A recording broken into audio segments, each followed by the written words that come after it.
Hello everyone, you are most welcome in Let's Learn English. Today I am going to teach you what is subject, verb and object. Subject means कर्ता, verb means क्रिया और object means कर्म क्या है, ये आज के class में मैं आप लोगों को बताऊंगा। ठीक है, तो हम जब भी ग्रामर स्टार्ट करते हैं तो हमें सबसे पहले इन्हीं वर्ड का सामना करना पड़ता है कि सब्जेक्ट कहाँ लगाएं, कौन सा वर्ड सब्जेक्ट बनेगा, सब्जेक्ट को कैसे पहचान सकते हैं, ऑब्जेक्ट कौन सारे वर्ड हैं, ऑब्जेक्ट को कैसे पहचान सकते हैं, ऑब्जेक्ट्स कितने प्रकार के होते हैं, वर्ब कौन सा वर्ड है। ये सारे आपके मन में बहुत सारे हलचल होते रहती है। ठीक है, तो आज के क्लास में बस इन जो बेसिक चीज़ है इनको सीखेंगे। Are you ready? तो पहला वर्ड है सब्जेक्ट। क्या है? सब्जेक्ट। हिंदी में इसे कर्ता कहते हैं। कर्ता,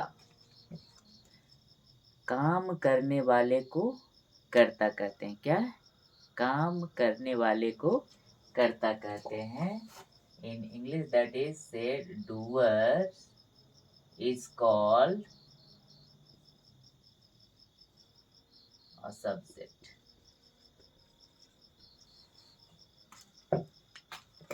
डूअर मीन्स काम करने वाले को कर्ता कहते हैं, काम करने वाला। ओके, सो काम करने वाला मीन्स सब्जेक्ट। कौन कौन से वर्ड सब्जेक्ट बन सकते हैं किसी सेंटेंस में? तो कौन कौन से वर्ड सब्जेक्ट बन सकते हैं? तो पहला जो है वो नाउन बन सकता है। कौन कौन बन सकता है? नाउन मीन्स नाम, नेमिंग वर्ड्स। जैसे राम पढ़ता है, राम रीड्स। तो Ram that is subject, reads that is verb और ऑब्जेक्ट लगा देंगे कोई अ बुक। सो नाउन जो है क्या बन सकता है? सब्जेक्ट बन सकता है। Second, pronoun. प्रोनाउन आपका फिर बन सकता है सब्जेक्ट। राम के जगह में हम लिख सकते हैं ही रीड्स अ बुक। और कौन बन सकता है? तो थर्ड जो है वो है जिरंड। जिरंड भी आपका सब्जेक्ट बन सकता है। अब जो ये न्यू मुसीबत आ गई आपकी, जिरंड क्या है? तो आपको ये वर्ड आपको आने वाली क्लास में क्लियर करवाएंगे। ठीक है, बस आज आपको समझ लेना है कि वर्ब फोर V4 समझ रहे हैं, प्लेइंग, गोइंग, ईटिंग का जब हम सब्जेक्ट के रूप में यूज करते हैं या ऑब्जेक्ट के रूप में यूज करते हैं तो वो जीरेंड कहलाती है। ओके, सो जैसे मुझे कहना है third that is gerund. Okay, जैसे मैं कहूँ कि तैरना एक व्यायाम है, एक्सरसाइज है।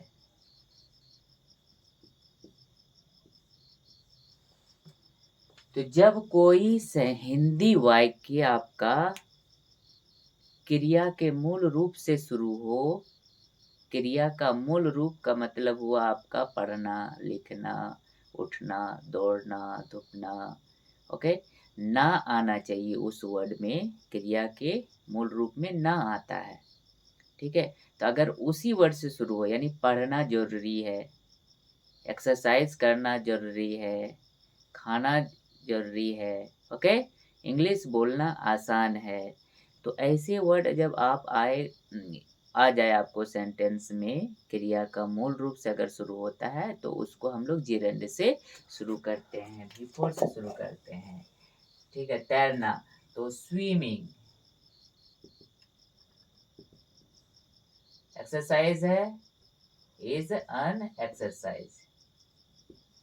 ओके, तो जेरेंड है, और इसी वर्ड को हम लोग इन्फिनेटिव के रूप में भी कर सकते हैं। Okay, swimming. तो जो है आपका नेक्स्ट हुआ, ये फर्स्ट हुआ आपका, सेकेंड, थर्ड, फोर्थ, आपका इन्फिनेटिव। इन्फिनेटिव का मतलब हुआ आपका 2+V1।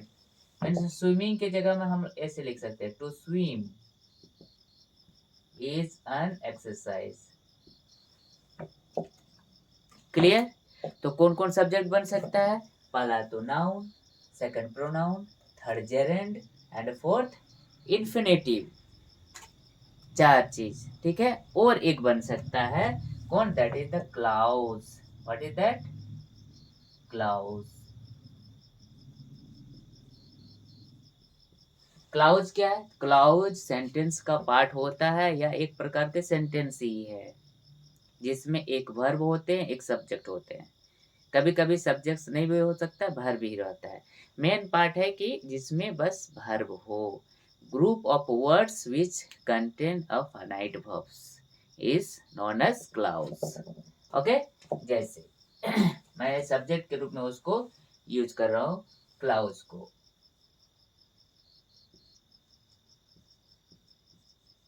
What sir told, what sir told, जो सर ने बोला, ठीक है। What sir told, या सर जो पढ़ाते हैं वो क्या है, ये टोल्ड लगा के टीच भी लगा सकते हैं। Sir, what sir teaches is known by me. Sir जो पढ़ाते हैं, ठीक है, वो मुझे पहले से पता है। तो ये जो सेंटेंस है, what sir teaches is known by me, is that is the verb here, और ये जो लगा है ये सब्जेक्ट है, ये वर्ब है, ये आपका अदर वर्ड में आ जाता है, ठीक है। तो कौन कौन सब्जेक्ट बन सकता है? तो 5 चीज, noun, pronoun, gerund, infinitive and clause. Is it clear? अब हम बात करते हैं कि सब्जेक्ट को कैसे पहचान सकते हैं हम। तो सब्जेक्ट को पहचानने से पहले आपको वर्ब को पहचानना पड़ेगा कि वर्ब किसे कहते हैं।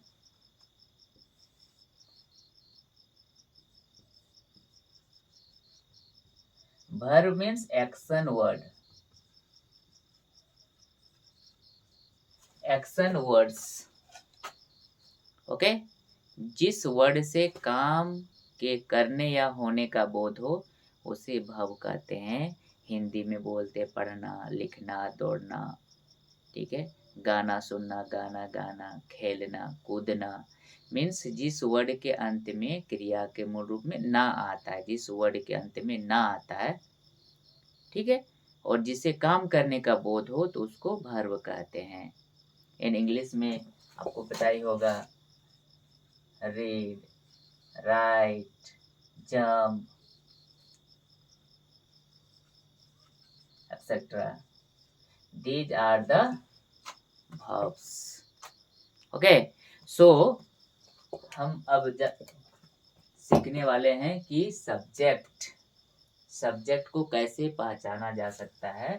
सब्जेक्ट पहचानने का नियम, तो आपको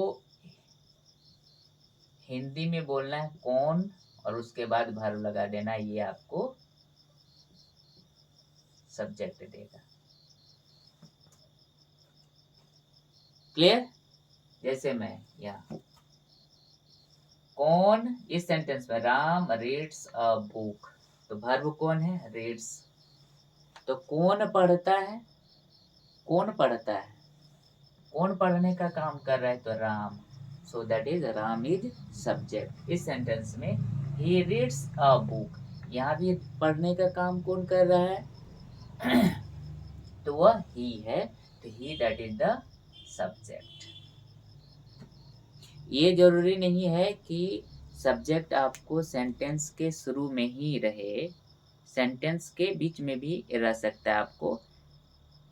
ठीक है, जब क्वेश्चन हम पूछेंगे जैसे वेयर डू यू लिव, आप कहाँ रहते हैं, तो काम क्या है? रहना। ठीक है, कौन रह रहा है, कौन रहता है, तो आप रहते हैं, यानी you that is the subject. Okay, that is helping verb and that is WH word. Is it clear कि सब्जेक्ट 5 चीज बन सकता है? नाउन हो, नाउन मीन्स नाम, कोई भी, राम, मोहन, सोहन।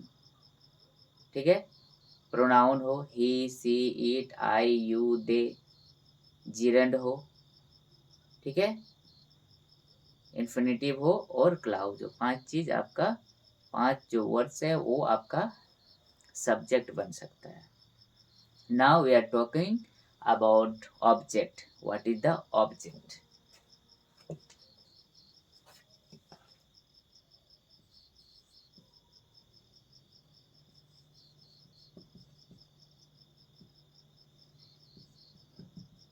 हिंदी में इसको कर्म बोलते हैं। क्या बोलते हैं? कर्म। काम का फल जिस पर पड़े उसे कर्म कहते हैं। क्या बोले? हिंदी में काम का फल जिस पर पड़े उसे कर्म कहते हैं। ये एक्चुअली मुझे भी समझ में नहीं आता है कि ये क्या चीज़ है। तो मैं आपको बता रहा हूँ कि काम जिस पर होगा मीन्स काम से जो वर्ड प्रभावित होंगे वो कर्म कहलाएंगे। The word which are affected by the action of the verb is known as object. Okay, the noun, pronoun or clause which are affected by the action of a verb is known as object. Is it clear? Now if you have confusion, then I am taking an example. I gave him a pen. I gave him a pen. मैंने उसे एक कलम दिया। मैं इसे हिंदी में भी लिख लेता हूँ। मैंने उसे एक कलम दिया। ये है। तो सबसे पहले वर्ब हम जानेंगे। काम क्या है, एक्शन वर्ड क्या है। तो यहाँ क्या है? दिया, देना, that is verb. Here that is the verb. Give means देना, ये V2 है, that is the verb. Clear? Verb को पहचान गए। अब जो है सब्जेक्ट, सब्जेक्ट पहचान लेते हैं कि कौन प्लस वर्ब। कौन दिया, कौन दिया, कौन दिया, तो मैंने दिया। तो मैंने दैट इज द सब्जेक्ट। अब काम का फल जिस पर पड़े, यानी काम जो है, देने का जो काम किए हैं उससे कौन सा वर्ड अफेक्टेड है। ओके, तो दिया, तो क्या दिया? एक कलम दिया। और किसको दिया? तो उसे दिया। 2 वर्ड है यहाँ। क्लियर? तो ऑब्जेक्ट जो है यहाँ 2 है। तो ऑब्जेक्ट पहचानने का रूल क्या है? तो मैं रूल लिख देता हूँ। रूल जो है आपको कहना है, ठीक है, यहाँ दिखेगी या ना दिखेगी, मैं रूल जो है यही लिख देता हूँ।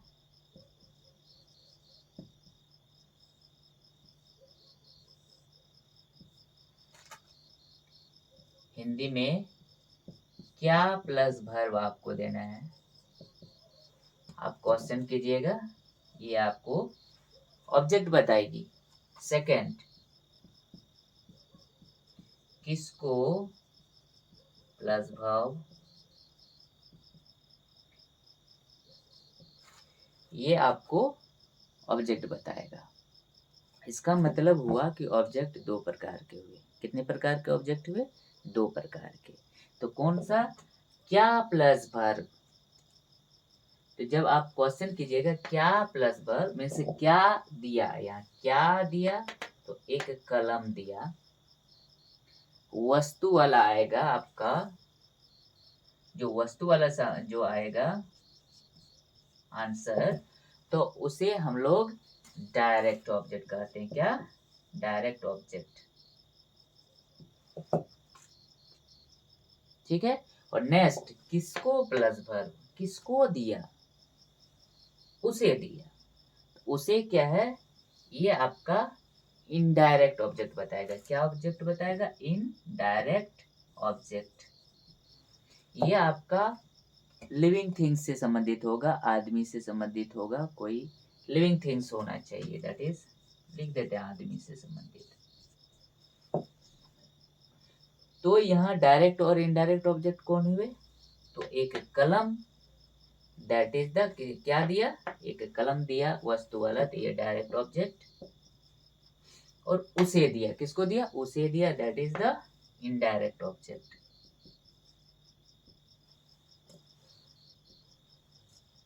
तो आपको समझ में आ गई होगी ऑब्जेक्ट क्या है। अब कौन कौन से वर्ड ऑब्जेक्ट बन सकते हैं? ठीक है। जैसे सब्जेक्ट जो था, noun, pronoun, infinitive, gerund and clause बना था। ठीक है। उसी तरह आपका ऑब्जेक्ट कौन कौन से वर्ड बन सकते हैं उसको हम लोग देख रहे हैं एग्जाम्पल के थ्रू। ठीक है। एग्जाम्पल मैं यही ले रहा हूँ आपका, दैट इज द ऑब्जेक्ट। इसी का एग्जाम्पल है, सेकंड नंबर का ही। कौन कौन बन सकता है? तो पहले हम लोग नाउन देखते हैं, नाउन बन सकता है या नहीं बन सकता ऑब्जेक्ट।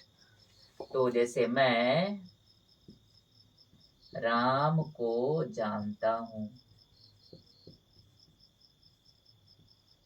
I know Ram. तो काम कौन हुआ? क्या काम हुआ? जानना काम है। कौन जानने का काम कर रहा है? तो मैं, दैट इज द सब्जेक्ट। और किसको जान रहे हैं? तो राम को। इसका मतलब राम क्या हुआ? आपका ऑब्जेक्ट हुआ। तो राम क्या है? That is the noun. What is that? Noun. तो पहला नाउन जो है आपका सब्जेक्ट भी बना था, यह नाउन आपका ऑब्जेक्ट भी बन गया। ओके। तो नाउन सब्जेक्ट और ऑब्जेक्ट दोनों बन सकता है। क्लियर। अब देखते हैं कि प्रोनाउन बन सकता है कि नहीं ऑब्जेक्ट। सेकेंड एग्जाम्पल, जैसे मैं उसे पढ़ाता हूँ। सो हुआ कि आई टीच हिम। यहाँ पता नहीं चल रहा है उसे जो लड़की है या लड़का है, लेकिन जब आपको नहीं पता चले तो आप लड़का वाला यूज कर सकते हैं, हिम यूज कर सकते हैं। क्लियर। तो यहाँ क्या है? पढ़ाना काम है। कौन पढ़ा रहा है? सब्जेक्ट पहचानने का नियम, कौन प्लस वर्ब। तो कौन पढ़ा रहा है? मैं, दैट इज द सब्जेक्ट, यानी सब्जेक्ट हुआ आई, सब्जेक्ट। और किसको पढ़ा रहे हैं? किसको पढ़ा रहे हैं? उसे पढ़ा रहे, दैट इज ऑब्जेक्ट, यानी ये ऑब्जेक्ट हुआ आपका। ये अब क्या चीज है? तो ही से, ये ही का ऑब्जेक्टिव फॉर्म है आपका। सो दैट इज ही क्या है? प्रोनाउन है, यानी ये क्या है? आपका प्रोनाउन है। सो प्रोनाउन आपका सब्जेक्ट भी बना और ऑब्जेक्ट भी बना। क्लियर। अब देखते हैं कि ये जेरेंड बन सकता है नहीं बन सकता है। जेरेंड को भी बना रहे हैं। जैसे आई लाइक डांसिंग, मुझे नाचना पसंद है।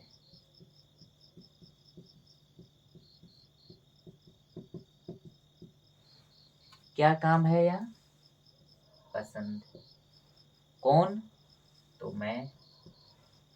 क्या चीज? नाचना, ये जो डांसिंग जो है इसको क्या बोलेंगे, ये ऑब्जेक्ट के रूप में यूज हुआ है। कौन है, सब्जेक्ट वर्ब ऑब्जेक्ट, वर्ब तो यूज हो गया लाइक, ठीक है। डांसिंग यहाँ क्या काम कर रहा है, ऑब्जेक्ट का। क्लियर। तो ये डांसिंग, आप सोचेंगे सर डांस तो वर्ब है, तो हाँ डांस वर्ब है, लेकिन यह वर्ब का यूज ऑब्जेक्ट की तरह किया गया है। क्लियर। अगर वर्ब रहेगा तो अर्थ बताना चाहिए, आपके विचार से वर्ब रहे तो अर्थ मिलना चाहिए ना। तो मैं क्या कर रहा हूँ, ढक रहा हूँ।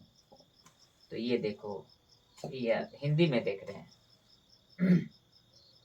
ठीक है। मैं यहाँ पसंद, ये नाचना मुझे पसंद है, मैं नाचना को ढक देता हूँ, तो क्या है, मुझे पसंद है, सेंटेंस पूरा होता है।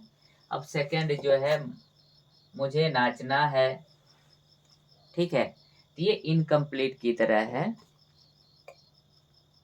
तो ये वर्ड जैसे मैं ढक देता हूँ लाइक, तो आई डांसिंग, ऐसा सेंटेंस नहीं होता है। आई एम डांसिंग होता है कि मैं नाच रहा हूँ अभी, ठीक है। तो ये है, अब जैसे डांसिंग को ढक दिए तो आई लाइक, मुझे पसंद है, ये सेंटेंस पूरा होता है। इसका मतलब है मेन वर्ब क्या चीज है, यहाँ लाइक वर्ब है। और जो ये डांसिंग क्या है, ये अदर वर्ड में आपका आ रहा है, वर्ब का ही यूज यहाँ आपका ऑब्जेक्ट के रूप में किया गया है। क्लियर, ठीक है। तो ये क्या है, डांसिंग बिफोर है, दैट इज द जिरेंट। अब इसी तरह इसी सेंटेंस को हम लोग 2+V1 के रूप में बना सकते हैं, आई लाइक टू डांस। तो ये क्या चीज कहलाते हैं, 2+V1, that is the full infinitive, यानी इन्फिनेटिव है। तो यहाँ नाउन भी ऑब्जेक्ट बन गया, प्रोनाउन भी ऑब्जेक्ट बन गया, जेरेंड भी ऑब्जेक्ट बन गया, इन्फिनेटिव भी ऑब्जेक्ट बन गया। अब बाकी रहा आपका क्लाउज, ये बनता है कि नहीं देखते हैं। ओके, सो मैं एक एग्जांपल लेकर ले रहा हूँ I listen what you said. मैंने सुना जो आपने बोला। तो यहाँ हम देख रहे हैं कि सब्जेक्ट और वर्ब क्या है। तो सुनना क्या है, ये तो दिख रहा है कि वर्ब है। कौन सुनने का काम किया, तो आई। अब ये क्या आ गया, तो यही है ग्रुप ऑफ वर्ड्स जिसके पास अपना वर्ब हो, फाइनाइट वर्ब हो, फिर सब्जेक्ट भी हो सकता है, अदर वर्ड भी हो सकता है। तो ये पार्ट आपका ऑब्जेक्ट का काम किया है, that is the clause.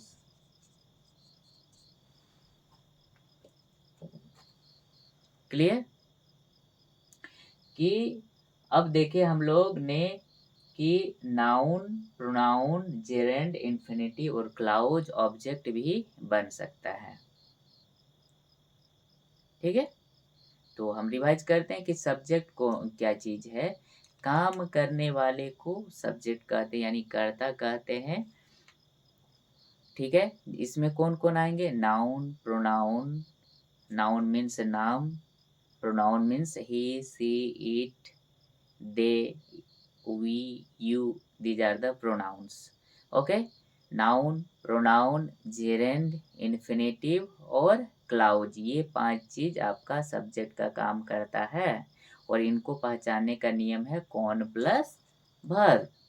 Clear. अब बात कर रहे हैं कि ऑब्जेक्ट, ऑब्जेक्ट बोले कि जो वर्ड आपका वर्ब से इफेक्टेड हो उसको ऑब्जेक्ट कहते हैं, कर्म कहते हैं, काम का फल जिस पर पड़े। तो ऑब्जेक्ट भी आपका 5 जो है वर्ड बन सकता है, फर्स्ट नाउन, सेकंड प्रोनाउन, आपका जिरेंड, इन्फिनेटिव और क्लाउज। और इनका पहचानने का नियम क्या है, तो ऑब्जेक्ट हम लोग देखे 2 प्रकार का था, तो डायरेक्ट ऑब्जेक्ट जो है उसको उसका पहचानने का नियम था क्या प्लस वर्ब। क्या प्लस वर्ब ये आपको डायरेक्ट ऑब्जेक्ट देगा, और किसको प्लस वर्ब ये आपको इनडायरेक्ट ऑब्जेक्ट देगा। तो यहाँ हम लोगों ने सीखा कि ऑब्जेक्ट दो प्रकार के हैं, और ये 5 चीज जो है आपका ऑब्जेक्ट बन सकता है। और verbs जो बच गया, verbs क्या है, action words are called verbs। क्रिया का मूल रूप जो होता है, जो वर्ड से आपको काम करने का बोध हो, जिस वर्ड से काम करने का बोध हो, लाइक पढ़ना, लिखना, उठना, दौड़ना, धूपना, ठीक है, खाना बनाना, सोना, जाना, ये सारे वर्ड क्या है, verbs के रूप में आता है। आई थिंक आप लोग को समझ में आ गया होगा। अगर आपको नहीं आती है तो आप कमेंट बॉक्स में हमें ज़रूर कमेंट करेंगे। ठीक है, that's all for today. Thank you.